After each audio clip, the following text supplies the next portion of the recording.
नमस्कार, बहुत स्वागत है आपका इंडिया न्यूज हरियाणा। आप देख रहे हैं, आपके साथ मैं हूं निकिता अरोड़ा। बुलेटिन की शुरुआत करेंगे फटाफट अंदाज में।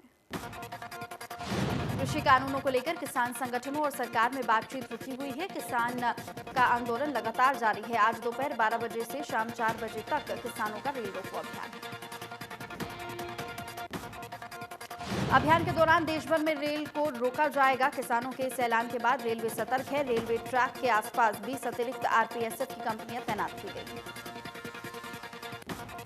मुख्य तौर पर यूपी, हरियाणा और पंजाब में फोकस है। किसानों का आंदोलन इन राज्यों में सबसे ज्यादा मुखर है। किसानों की ओर से इससे पहले 3 घंटे का चक्का जाम, भारत बंद और ट्रैक्टर रैली जैसे प्रदर्शन किए जा चुके हैं।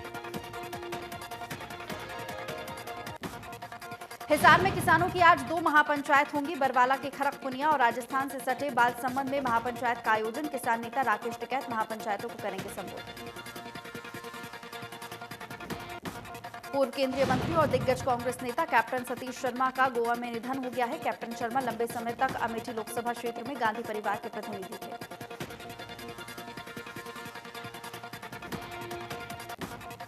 कैबिनेट मंत्री अनिल विज ने प्रस्तावित आर्यभट्ट विज्ञान केंद्र से संबंधित विज्ञान विभाग की बैठक की अध्यक्षता की है और अंबाला में आर्यभट्ट विज्ञान केंद्र अपनी तरह का पहला विज्ञान केंद्र होगा, जहां विज्ञान के विभिन्न पहलुओं को आसानी से समझा जा सकेगा।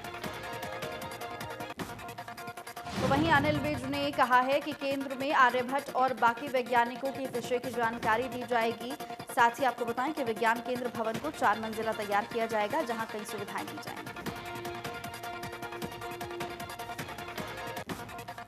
तेल कंपनियों ने पेट्रोल डीजल के दाम में लगातार 10वें दिन बढ़त की है और इस बढ़त के बाद दिल्ली में पेट्रोल 32 पैसे प्रति लीटर चढ़ गया है। तो वहीं 89 रुपये 88 पैसे और डीजल 80 रुपये 27 पैसे लीटर हो गया है। देश के कई शहरों में प्रीमियम पेट्रोल पहले से 100 रुपये पार हो गया है। तो वहीं भोपाल में एक्सपी पेट्रोल 100 रुपये 89 पैसे बिक रहा है और पेट्रोल डीजल के दाम बढ़ने से महंगाई बढ़ने की आशंका भी है।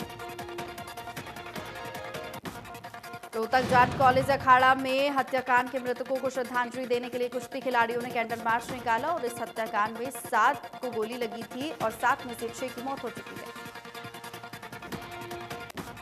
मरने वालों में 3 कोच, 2 महिला पहलवान और एक 3 साल का बच्चा शामिल है। कैंडल मार्च में नेशनल और इंटरनेशनल कुश्ती खिलाड़ियों ने हिस्सा लिया। पहलवान योगेश्वर दत्त ने भी श्रद्धांजलि दी। मृतकों की श्रद्धांजलि देने के लिए 2 मिनट का मौन रखा गया। पहलवान योगेश्वर दत्त ने मृतकों के परिजनों के मुताबिक न्यायिक जांच कराने की सरकार से मांग की। इंडियन प्रीमियर लीग 2021 के लिए खिलाड़ियों की आज नीलामी होगी। आईपीएल की 8 फ्रेंचाइजी 61 स्थानों को भरने के लिए बोली लगाएंगी। नीलामी सूची में 164 भारतीय, 125 विदेशी और एसोसिएट देशों के 3 खिलाड़ियों को जगह मिली है। ग्लेन मैक्सवेल और स्टीव स्मिथ जैसे खिलाड़ियों पर सबकी निगाहें रही। क्रिकेटर सचिन तेंदुलकर के बेटे अर्जुन तेंदुलकर पर भी सभी की नजर रहेगी और इस खिलाड़ी पर मुंबई इंडियंस के साथ ही चेन्नई सुपर किंग्स और रॉयल चैलेंजर्स बेंगलुरु की निगाहें हैं। अर्जुन ने इस साल मुश्ताक अली T20 ट्रॉफी में डेब्यू किया था।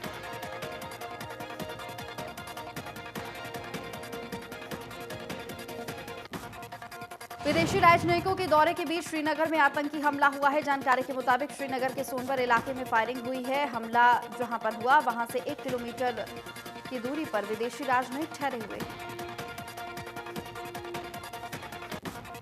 बताया जा रहा है कि हमले में डल झील के पास ढाबे का एक कर्मचारी जख्मी हुआ है। मुस्लिम जाबाज फोर्स जम्मू एंड कश्मीर ने हमले की जिम्मेदारी ली है। तो वहीं सुरक्षा बलों ने मोर्चा संभाल लिया है। इलाके में सर्च ऑपरेशन जारी है। कृषि विभाग ने फसल अवशेष प्रबंधन के लिए अनुदान पर कृषि यंत्र खरीदने के लिए किसानों से आवेदन मांगे है। 609 कृषि यंत्र पर अनुदान देने का लक्ष्य रखा गया था, लेकिन 820 किसानों ने आवेदन किए। तो वहीं विभाग ने 800 किसानों को यंत्र खरीदने के लिए योग्य पाया है और उन्हें यंत्र खरीदने के बाद बिल और बाकी सभी जरूरी दस्तावेज 19 फरवरी तक ऑनलाइन अपलोड करने के निर्देश दिए हैं। अनुदान पर दिए जाने वाले कृषि यंत्रों की खरीद के लिए ऑनलाइन आवेदन की तिथि बढ़ाई गई है। पहले ये 31 जनवरी थी, लेकिन अब इंटरनेट शटडाउन और सर्वर नहीं चलने के कारण काफी संख्या में किसान आवेदन करने से रह गए। पूर्व मुख्यमंत्री भूपेंद्र सिंह हुड्डा ने किसान आंदोलन को लेकर कहा कि सरकार को अब किसानों की बात सुन लेनी चाहिए। काफी लंबा वक्त भी बीत चुका है, लेकिन अब तक किसान आंदोलन जस का तस बना हुआ है। हुड्डा ने कहा कि चौधरी खुर्शीद अहमद पहली बार 1962 में विधायक बने थे। उस समय उनकी उम्र महज 14 साल की थी। जवानी और उम्रदराज होने के बावजूद भी उनका आशीर्वाद उन्हें हमेशा मिला है। जिले को विश्वविद्यालय की सौगात पर पूर्व मुख्यमंत्री भूपेंद्र सिंह हुड्डा ने कहा कि अगर इस इलाके का प्यार विधायकों पर ऐसे ही बना रहा तो एक नहीं दो विश्वविद्यालय आने वाले समय में होंगे।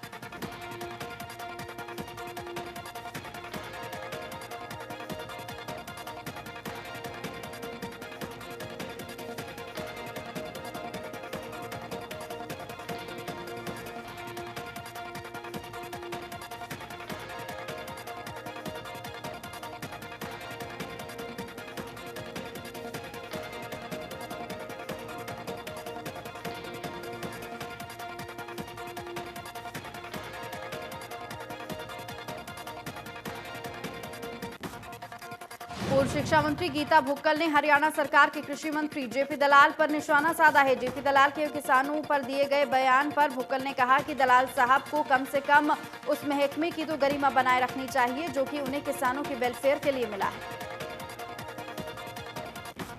उन्होंने कहा कि दलाल ने किसान का मजाक नहीं उड़ाया बल्कि उस जवान का भी मजाक उड़ाया है जो कि देश की सीमा की रक्षा करता है। उन्होंने कहा कि जिस किसान का मजाक उड़ाया है उसका बेटा सैनिक है और देश की सेवा कर रहा है। रेवाड़ी में पूर्व मंत्री कैप्टन अजय यादव की अगुवाई में कांग्रेस कार्यकर्ताओं ने कृषि कानूनों के विरोध में बैलगाड़ी पर सवार होकर तिरंगा यात्रा निकाली और कहा कि यात्रा का मकसद कृषि कानूनों को रद्द करवाना है। अजय यादव ने कहा कि तीनों काले कानून किसी भी कीमत पर किसानों के हक में नहीं है। इससे आड़ती और मध्यम वर्गीय व्यापारी बर्बाद हो जाएंगे और मंडियों की सत्ता कुछ पूंजीपतियों के हाथ में चली जाएगी।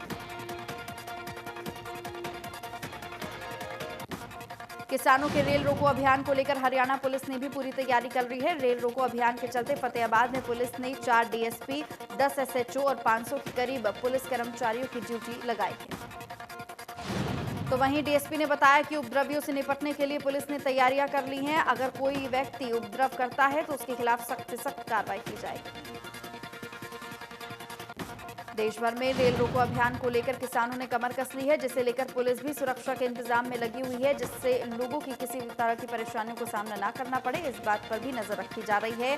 रेल संपत्ति को कोई नुकसान ना हो, इस बात पर भी नजर रखी जा रही है।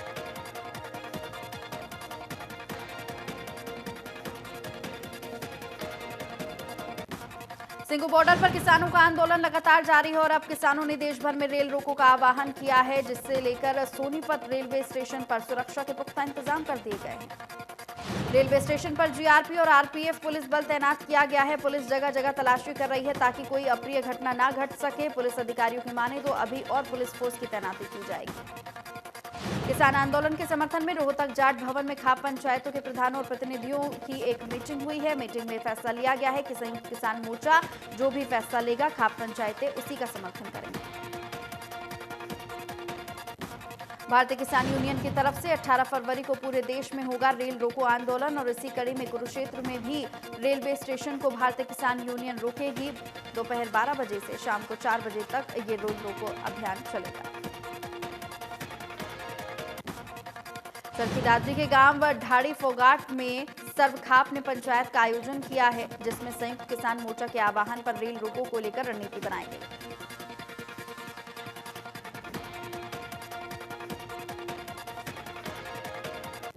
तो वहीं संयुक्त किसान मोर्चा के आह्वान पर 18 फरवरी को जिंद में किसान रेल रोकेंगे। जिले के किसानों ने कई पॉइंट बनाए हैं, लेकिन बरसौला गांव के पास मुख्य केंद्र रहेगा, जिसमें जिले भर से किसान जुटेंगे।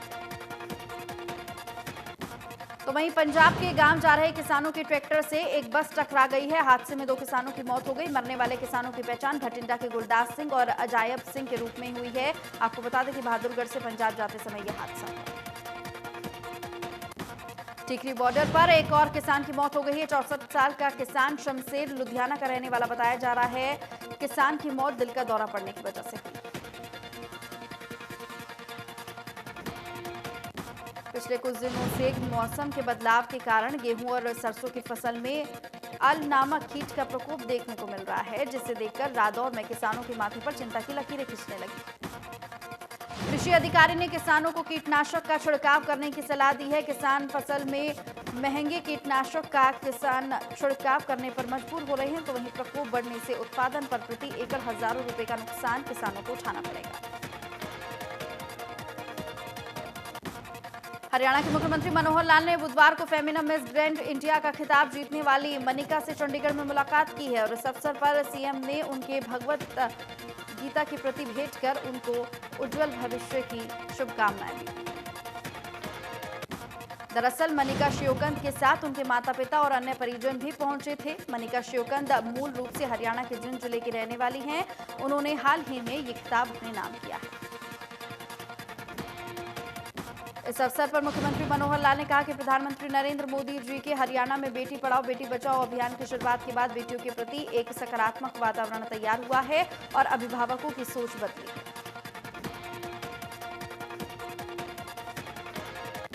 गुरुग्राम में लोगों को पार्किंग और जाम की समस्याओं से जूझना पड़ता है, जिसे लेकर सदर बाजार के पास 4 फ्लोर पार्किंग का निर्माण किया जा रहा है, जहां 400 से ज्यादा कार और 2 व्हीलर खड़े करने की सुविधा मिलेगी। गुरुग्राम विधायक सुधीर सिंगला ने पार्किंग एरिया का निरीक्षण किया है और कहा कि पार्किंग निर्माण कार्य को जल्द से जल्द पूरा कर लिया जाएगा और लोगों को पार्किंग और जाम की समस्या से दो चार नहीं होना पड़ेगा। तो वहीं सर्व कर्मचारी संघ के प्रदेश इकाई के आह्वान पर डीसी रेट लागू करवाने और अन्य मांगों को लेकर कर्मचारियों ने विरोध प्रदर्शन किया और इस दौरान कर्मचारियों ने जमकर नारेबाजी की। तो वहीं सिरसा में कर्मचारियों के तबादले रद्द नहीं होने के विरोध में प्रदर्शन किया गया है। एक्सीएन सिटी रविंद्र कालीमरण की ओर से विरोध प्रदर्शन किया गया और इस दौरान प्रदर्शनकारियों ने एक्सीएन सिटी के खिलाफ जमकर नारेबाजी की। भीम आर्मी के चीफ चंद्रशेखर रावण करनाल जेल में बंद आरोपी नवदीप कौर से मिलने पहुंचे, लेकिन जिला प्रशासन ने उन्हें मिलने की इजाजत नहीं दी। चंद्रशेखर रावण सैकड़ों की संख्या में लोगों के साथ पहुंचे। पंचकुला के ट्रैफिक पुलिसकर्मियों को सम्मानित किया गया। इंपीरियल गिल्ड्स की ऑर्गेनाइजर सुरुचि दीवान ने ट्रैफिक पुलिसकर्मियों के कार्य की सराहना करते हुए पुरस्कार देकर उनको सम्मानित किया। पिछले साल 9 पिंक बसों को अंबाला से छात्राओं और महिलाओं के लिए चलाया गया था, जिसका उद्घाटन विधानसभा स्पीकर ने महिला दिवस पर किया था, लेकिन कोरोना के कारण छात्राओं की संख्या कम हो गई, जिसके चलते बसों को जनरल सवारियों के लिए चलाया जा रहा है। तो वहीं प्राइवेट स्कूल एसोसिएशन ने ऐलान कर दिया है कि जल्द से जल्द प्राइवेट स्कूल खोले जाएंगे और इसी कड़ी में भिवानी में federation of private school welfare association की ओर से एक प्रेस कॉन्फ्रेंस भी की गई। इस दौरान प्राइवेट वेलफेयर एसोसिएशन के प्रदेश महासचिव राम अवतार शर्मा समेत अन्य पदाधिकारी भी मौजूद रहे। उन्होंने बताया कि 20 तारीख को स्थानीय वैश्य मॉडल स्कूल में एक राज्य स्तरीय बैठक आयोजित की जाएगी। अवतार शर्मा ने कहा कि बैठक में पहले से लेकर 5वीं तक के स्कूल खोलने के बारे में गंभीरता से चर्चा होगी और साथ ही उन्होंने कहा कि कोरोना काल के बाद अब सब कुछ सामान्य है, लेकिन फिर भी पहले से लेकर 5वीं कक्षा तक के स्कूलों को नहीं खोला गया है।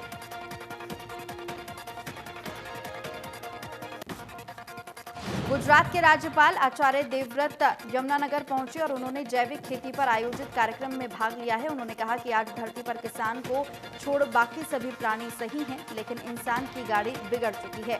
इसका कारण है प्रकृति से दूर रहना। उन्होंने कहा कि हमने अपने खतरनाक नियम लागू करके भारी नुकसान किया है। खेतों में जहर डालकर पक्षियों को मार दिया। डीएपी और यूरिया के कारण जहां लागत बढ़ रही है तो उत्पादन घट रहा है। राज्यपाल आचार्य देवव्रत ने कहा है कि किसान कर्ज के बोझ में आ रहे हैं और मरने के रास्ते अपनाते हैं। उन्होंने कहा कि यूरिया के अधिक इस्तेमाल से भूमि की शक्ति कमजोर हो गई है। धरती को पेस्टिसाइड ने चूस लिया है। कोविड-19 के बाद अब हर रविवार को धर्मनगरी कुरुक्षेत्र के लोगों की परेशानी को खत्म करने के लिए राहगिरी कार्यक्रम का आयोजन किया जाएगा और इस महामारी के बाद पहली बार राहगिरी कार्यक्रम का शुभारंभ सांसद नायब सैनी और विधायक सुभाष सुधा ने किया है। भिवानी नगर परिषद में लंबित सीएम विंडो के समाधान के लिए उपायुक्त की अध्यक्षता में खुला दरबार लगाया गया और इस दौरान म्युनिसिपल आयुक्त और अतिरिक्त उपायुक्त ने सीएम विंडो से जुड़ी समस्याएं सुनी। तो वहीं नगर परिषद से जुड़ी कुछ समय पहले 270 समस्याएं पेंडिंग थी, जिसमें जिला रैंक में पिछड़ा हुआ था और इस पर उपायुक्त ने नगर परिषद को इन समस्याओं को जल्द निपटाने के निर्देश दिए थे। 106 शिकायतें फिलहाल पेंडिंग हैं। उपायुक्त ने कहा कि अधिकारी और समस्या से संबंधित व्यक्ति एक साथ आने से समस्या का समाधान जल्दी होता है। प्रशासन हर व्यक्ति की समस्या सुनने के लिए तत्पर रहता है।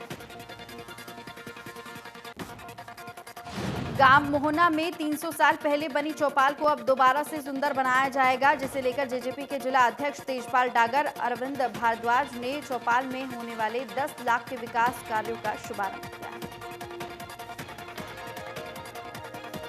और इस दौरान ग्रामीणों ने जेजेपी नेताओं का फूल मालाओं के साथ स्वागत किया। इस मौके पर ग्रामीण गिरिराज सिंह ने बताया कि ये चौपाल 300 साल पुरानी है और यहाँ पर एक पेड़ करीब 700 साल पुराना है। मामले में संज्ञान लेने के लिए ग्रामीणों ने उप मुख्यमंत्री का आभार जताया। तो वहीं जल्द ही गांव में एक बड़ी रैली का आयोजन किया जाएगा, जिसमें उप मुख्यमंत्री को मुख्य अतिथि के तौर पर बुलाया जाएगा। सोहना नगर परिषद विभाग की ओर से अरावली पहाड़ी इलाके में अवैध फार्म हाउसों को पीला पंजा चलाकर ध्वस्त किया गया है। आपको बता दें कि अवैध फार्म हाउस की संख्या लगभग 1.5 दर्जन है।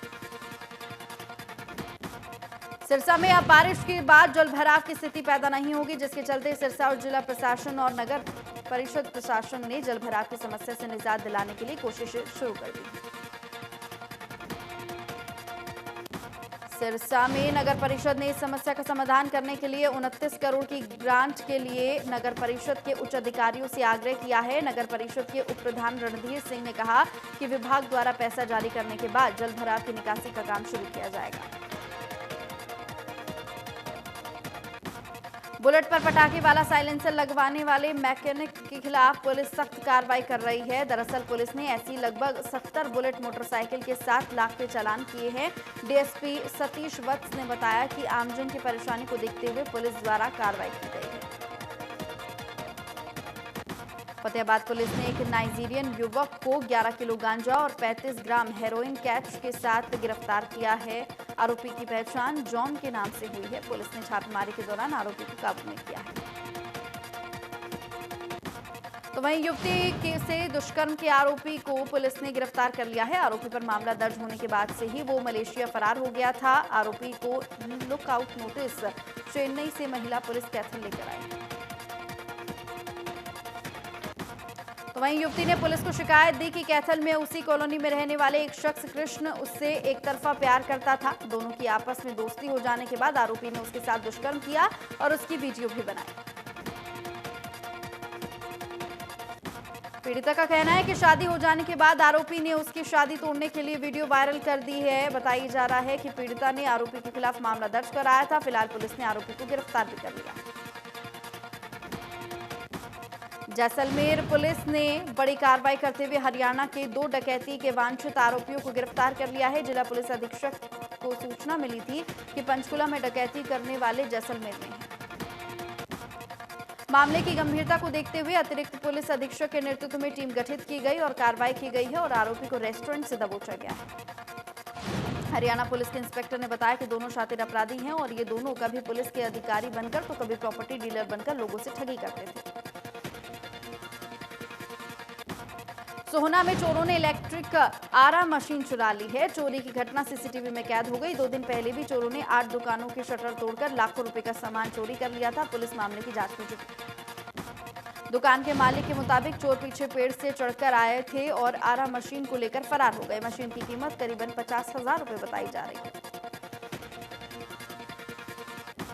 पानीपत में आम जनता की सुरक्षा करने वाले ही खुद सुरक्षित नहीं है। 100 नंबर पर फोन आने पर रविदास नगर में पहुंचे किशनपुरा चौकी के इंचार्ज और होमगार्ड पर दबंग लोगों ने हमला कर दिया। होमगार्ड पर चाकू से वार किया गया और चौकी इंचार्ज से भी हाथापाई की गई। वारदात के बाद आरोपी मौके से फरार हो गए हैं। होमगार्ड की शिकायत पर 4 लोगों के खिलाफ केस दर्ज कर लिया गया है। चौकी इंचार्ज ने बताया कि 100 और 1091 पर शिकायत के बाद वो मौके पर पहुंचे, जहां पीड़ित से जानकारी लेने के दौरान आरोपियों ने हमसे हमला कर दिया है। आरोपियों ने पीड़ित के परिवार के साथ मारपीट भी की थी। यमुनानगर में फास्ट फूड वैन में भयंकर आग लग गई है। आग लगने की सूचना मिलते ही जैसे ही फायर ब्रिगेड की गाड़ी पहुंची तो वहीं इस दौरान वैन में रखे सिलेंडर में ब्लास्ट हो गया, जिससे फायर ब्रिगेड कर्मी बाल बाल बचे हैं। कड़ी मशक्कत के बाद फायर ब्रिगेड ने आग पर काबू पाया, लेकिन तब तक वैन का अधिकांश हिस्सा जल चुका था। आग लगने की वजह अभी तक साफ नहीं हो पाई। अंबाला के गोवर्धन नगर में दो गुटों में खूनी झड़प हो गई है। बताया जा रहा है कि युवक की जान चली गई तो वहीं उसके पिता गंभीर रूप से घायल हैं। मृतक के पिता की गंभीर हालत में पीजीआई चंडीगढ़ रेफर कर दिया गया। मृतक के परिजनों ने इलाके की मौजूदा पार्षद के परिवार पर हमला के आरोप लगाए हैं। दरअसल परिजनों का कहना है कि गली में रास्ता देने को लेकर कहासुनी हो गई थी, जिसमें चाकू से घर पर आकर हमला कर दिया गया। मामले की सूचना मिलते ही सिविल अस्पताल में भारी पुलिस बल तैनात कर दिया गया है। मौके पर पुलिस बल मौजूद है। एसएचओ ने कहा कि मामले की जांच की जा रही है, दोषियों को बख्शा नहीं जाएगा। परिजनों की शिकायत पर वार्ड नंबर 14 से पार्षद रूबी सौदा समेत 8 लोगों के खिलाफ हत्या और हत्या का प्रयास समेत 8 आपराधिक मामले दर्ज कर लिए गए। झज्जर के गांव लोहारी में एक शख्स ने खुदकुशी कर ली है। बताया जा रहा है कि शख्स ने अज्ञात कारणों के कारण खुदकुशी की है। मौके पर पहुंची पुलिस ने मामला दर्ज कर जांच शुरू कर दी। सोनीपत के राई औद्योगिक इलाके में एक युवक का शव मिला है। मृतक की उम्र करीबन 25 साल बताई जा रही है, तो वहीं मृतक की अब तक पहचान नहीं हो पाई है। पुलिस को शक है कि युवक की मौत सड़क दुर्घटना में हुई है। गन्नौर रेलवे ओवरब्रिज के फुटपाथ पर दो युवकों के बीच लड़ाई हो गई, जिसके बाद दोनों ने एक दूसरे पर तेजधार हथियार से हमला कर दिया, जिसमें एक युवक की मौत हो गई है और दूसरा युवक गंभीर रूप से घायल है। घायल अजीत को इलाज के लिए रोहतक पीजीआई में दाखिल किया गया है। सूचना मिलते ही मौके पर पुलिस पहुंची और पुलिस ने चाकू को बरामद कर लिया है। पुलिस ने मृतक के पिता के बयान के आधार पर मामला दर्ज कर दिया। चरखी दादरी के गांव खेड़ू बोरा में नवविवाहिता ने संदिग्ध हालत में फांसी लगाकर आत्महत्या कर ली है। पुलिस ने परिजनों के बयान पर 3 लोगों के खिलाफ मामला दर्ज कर लिया।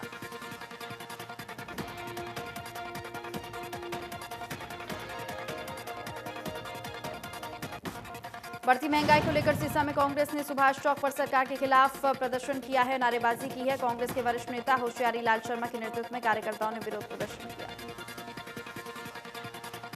कांग्रेस नेता होशियारी लाल शर्मा ने कहा कि आज किसान, व्यापारी और मजदूर सड़कों पर है, लेकिन सरकार मौन है। उनकी मांग है कि बढ़ते पेट्रोल और डीजल के दामों पर लगाम लगाई जाए।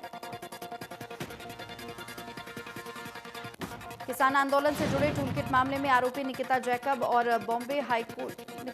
को बॉम्बे हाईकोर्ट से राहत मिली है। अदालत ने निकिता को 3 हफ्ते की ट्रांजिट अग्रिम जमानत दी है।